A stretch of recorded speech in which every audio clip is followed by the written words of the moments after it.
তানহারহুমা ওয়া কুল লাহুমা কাওলান কারীমা। মার সাথে তো করবে না ব্যবহার খারাপ, আর তোমরা কি করবো ভালো করে শোনো। তোমার মা যদি ইন্তেকাল করে, মৃত্যুবরণ করে, মৃত্যুর পরে তার সাথে জানাজা কমপ্লিট করে সন্তানে মায়ের জন্য দোয়া করবা, রব্বির হাম কুমা। পাঁচ বেলা কি কোন পাঁচ ওয়াক্ত নামাজ পড়ি না?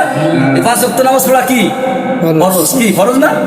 আরে আমার আল্লাহ বলেন এই পাঁচ ওয়াক্ত নামাজে মায়ের জন্য দোয়া করবা। তোমার মা দেখছি, তোমার তো মা আল্লাহ রসুল আল্লাহর ঘরের ভিতর বসা হালিমাতুস সাদিয়া, উনি তো দুধ পান করছেন। কার? হালিমাতুস সাদিয়া। এরপর দুধ পান করার পরে ঘরের ভিতর ঢুকছে, সাহাবাদের ভিতর সমালোচনা শুরু হয়ে গেল, এই লোকটা কি রসুলের সামনে তো কোনো মহিলা ঢুকতে পারে না, আল্লাহর ঘরের ভিতর সরাসরি ঢুকলো। আল্লাহর নবী চাদর থাক আর রুমাল থাকলো, রুমাল যাই থাক, এটা বিছাই দিল। আল্লাহর নবী সামনে দীর্ঘ সময় কথা বললো।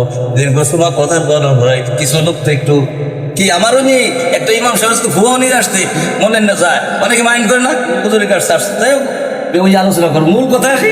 বিশ্বনবী যেহেতু সবাই তার সম্মান করে, সাহাবায়ে কিরামদের ভিতরে একটু আলাদা কান কানাকানি শুরু হয়ে গেল। আল্লাহর নবী বললেন, ও আমার সাহাবী, তোমরা কি বলতেছো, কি ব্যাপার, কি সমালোচনা বলো।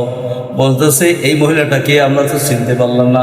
আল্লাহর নবী বলে, তোমরা তো চিনবা না, যার দুধ পান করে আমি বড় হয়েছি, আমি মুহাম্মদ রাসূলুল্লাহ, ইনি হচ্ছে হালিমাতুস সাদিয়া।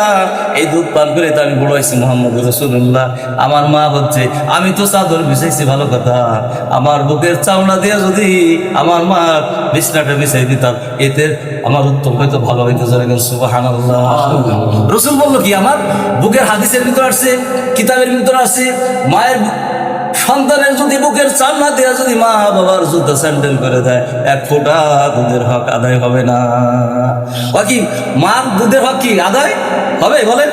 মা বাবা কি কষ্ট করেছে আমাদের জন্য, মাথার গাম পায়ে ফেলেছে। বিশ্বনবীর কথা তো বললাম, দেখেন বাইজিদ মুস্তাফি রহমতুল্লাহ মায়ের দোয়ায় আল্লাহর বড় ওলি হয়েছে। মা